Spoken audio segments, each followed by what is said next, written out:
pueda extender su mano hacia el pastor, hacia este lugar, para bendecir la vida del pastor. Padre, en el nombre de Jesús, hoy te queremos pedir tu bendición especial para el pastor Rolando, Señor.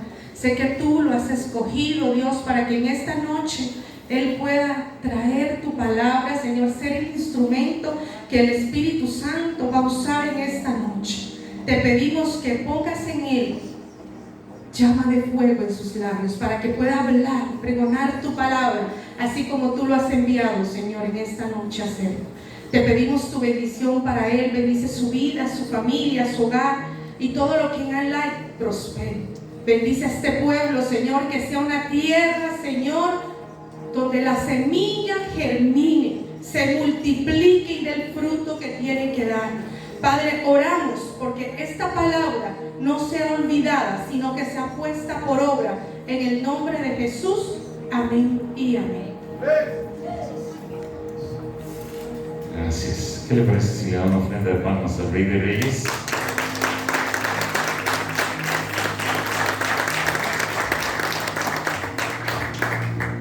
Gracias, hermano.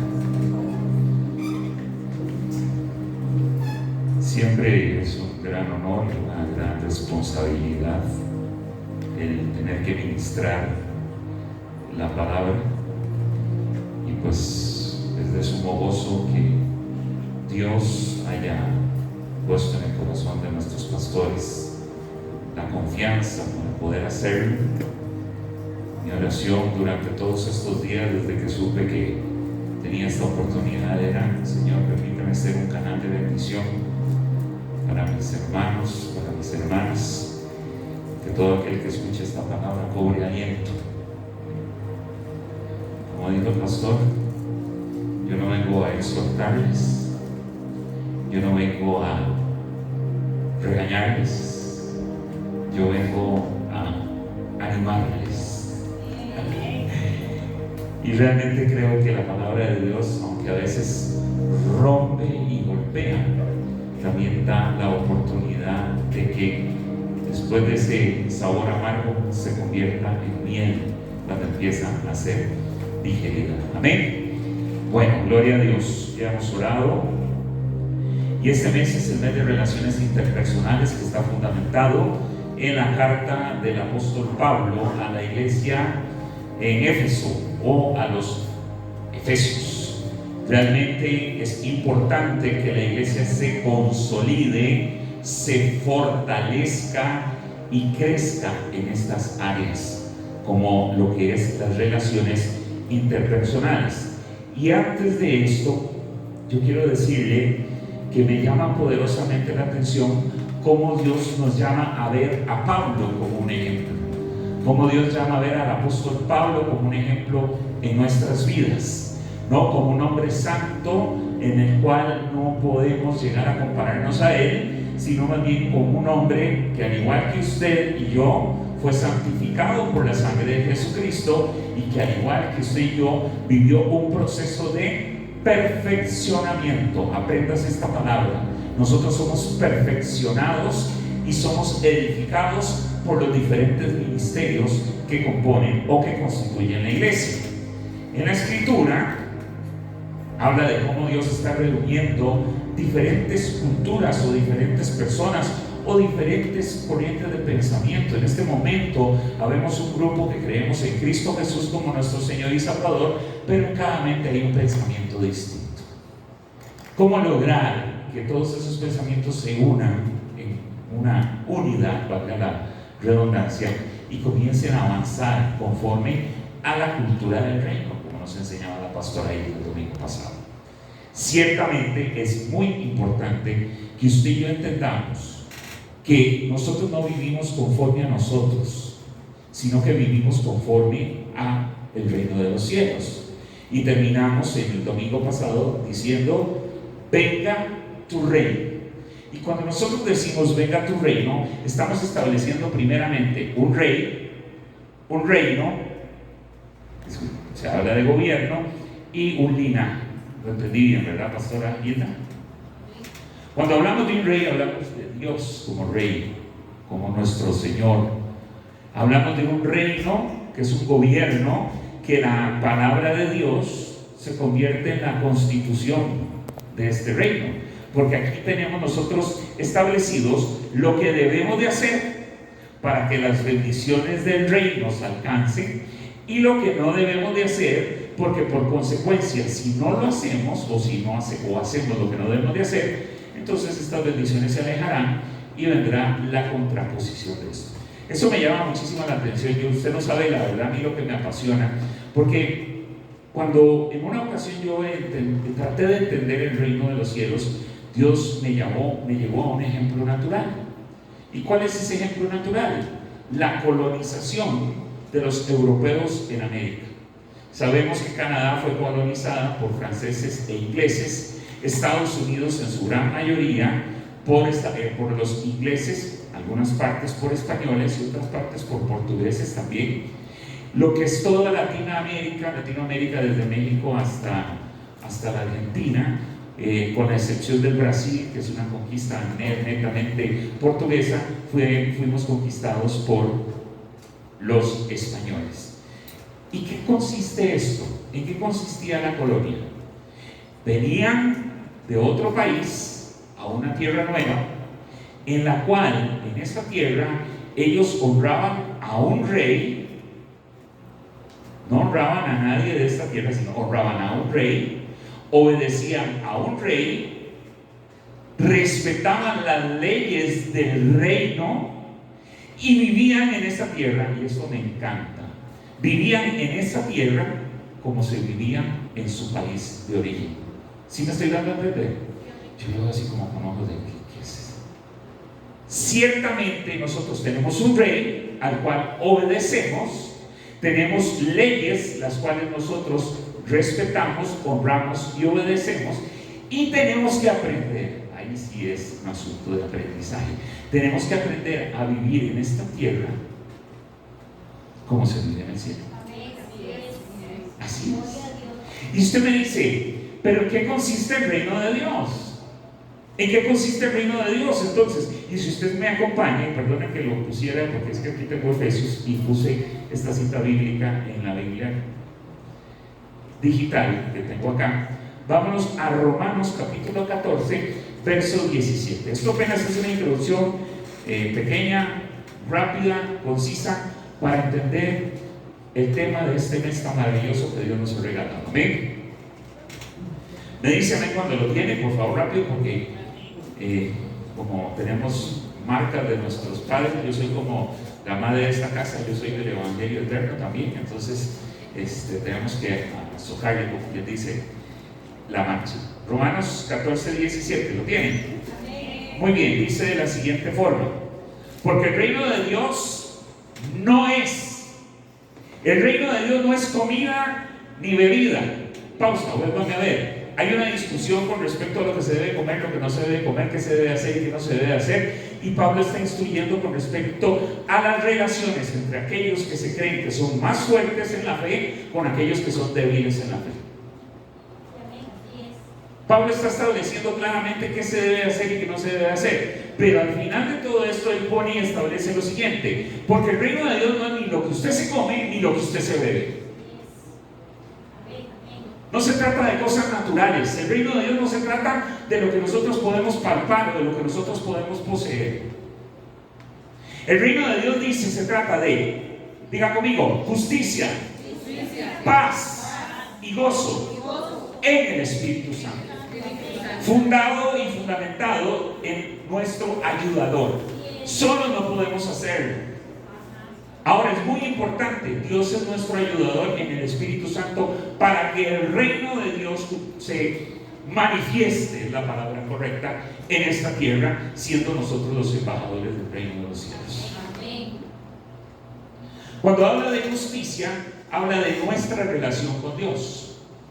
Cuando habla de justicia, habla de lo que Dios hizo por nosotros al ponernos a cuentas.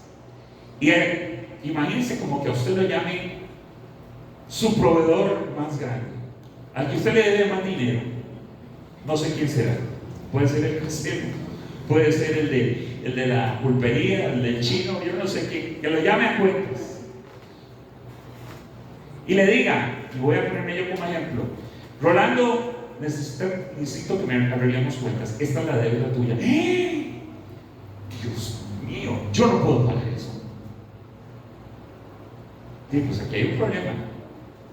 ¿Usted lo paga o lo mandamos a hacer trabajos forzados?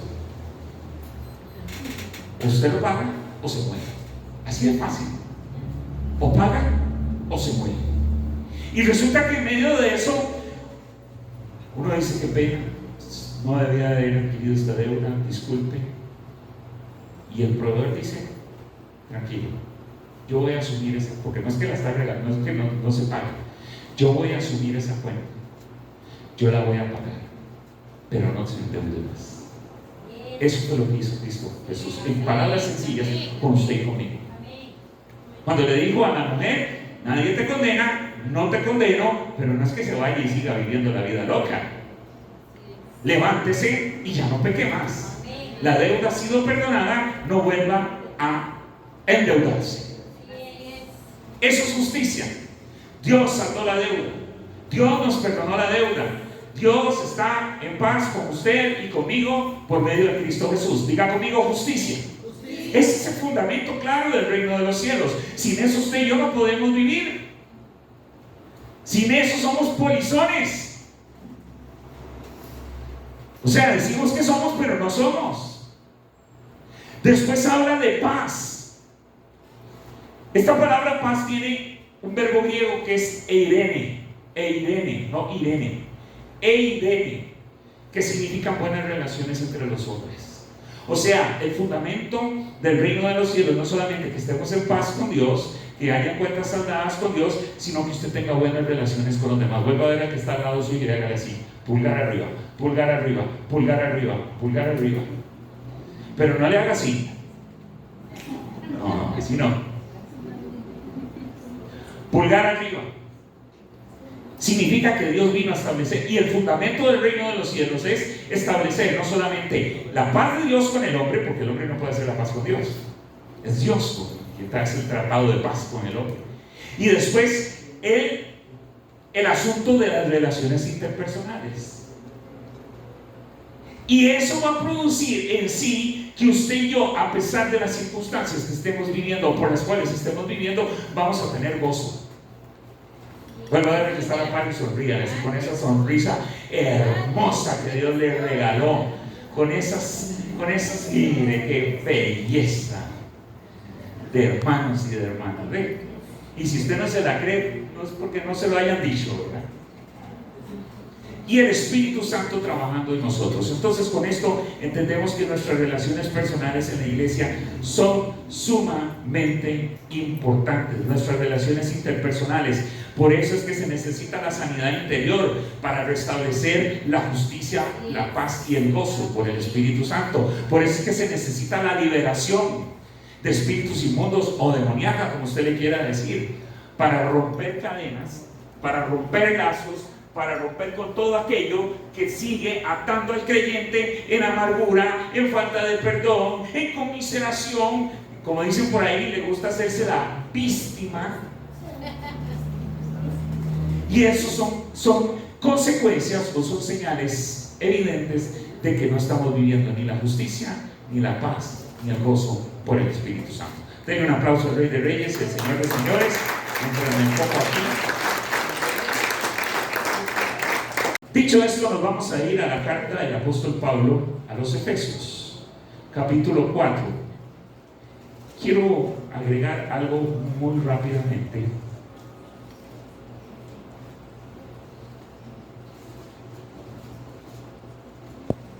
Un detalle muy corto, no quiero entrar en detalles, pero ¿cuándo y dónde se escribió esta carta? Eso importa. Porque a veces nosotros creemos, con mucho respeto y con mucho amor, que los siervos de Dios no van al baño antes del 1 y del 2. A veces creemos que los siervos de Dios no necesitan lavarse los dientes. A veces creemos que los siervos de Dios no necesitan ir al supermercado y comprar sus cositas. Nosotros, a veces, las ovejas, ponemos una carga muy pesada sobre los hombros de los siervos y las siervas de Dios, porque los creemos como sobrenaturales. Es cierto, hay un nivel de sabiduría, de aprendizaje, de espiritualidad mayor que el de nosotros, pero son seres humanos. Tienen que despertarse todos los días para ver cómo hacen para comprar pan, como lo hacemos usted y yo. Tienen que ver cómo pagan el recibo de la luz, cómo pagan la casa. Entonces, a veces cuando nosotros leemos las cartas de Pablo, creemos que Pablo vivió en el Holiday Inn, en el 6 estrellas, que a Pablo nada le faltaba, que Pablo era un todopoderoso. Y resulta que Pablo, cuando escribió la carta a los Efesios, estaba prisionero, era preso. Si usted no me lo cree, anote y lo busque en su casa, en el capítulo 3, verso 1 de Efesios, en el capítulo 4, verso 1 de Efesios, y en el capítulo 6, verso 20. Pudo haberse escrito durante el primer encarcelamiento de Pablo en Roma. O sea, que no fue una, fueron varias. No, y si fuera que era un delincuente, valga que fuera encarcelado, pero era un hombre inocente, era un hombre de bien. Y nosotros nos enojamos cuando alguien nos hace mala cara, ¿verdad? Y nosotros nos molestamos cuando alguien no nos saluda. Y después decimos que estamos atribulados, casi como Pablo. Herejías, es blasfemia. Porque Pablo vivió prisiones, siendo inocente, azotado, golpeado, apedreado, y quién sabe cuántas ofensas más las cuales la Biblia no nos relata. Durante ese tiempo Pablo estuvo bajo arresto domiciliario, pero tenía la libertad de recibir visitas y de enseñar el Evangelio. Al menos tenía libertad condicional. Entonces, cuando hablamos de que Pablo escribe de una forma magistral, de una forma tan hermosa, porque Pablo se convierte en el perito arquitecto de la fe cristiana, se convierte en un campeón del Evangelio. Pablo lo estaba haciendo en las peores condiciones. Y a veces nosotros nos lamentamos porque nos duele la rodilla, o porque nos duele el tobillo, o ya no tenemos ganas de ir a la iglesia porque mi esposo o mi esposa me hizo mala cara, o ya no me habló. Tenemos que saber sobreponernos. Amén. Diga conmigo, saber sobreponernos.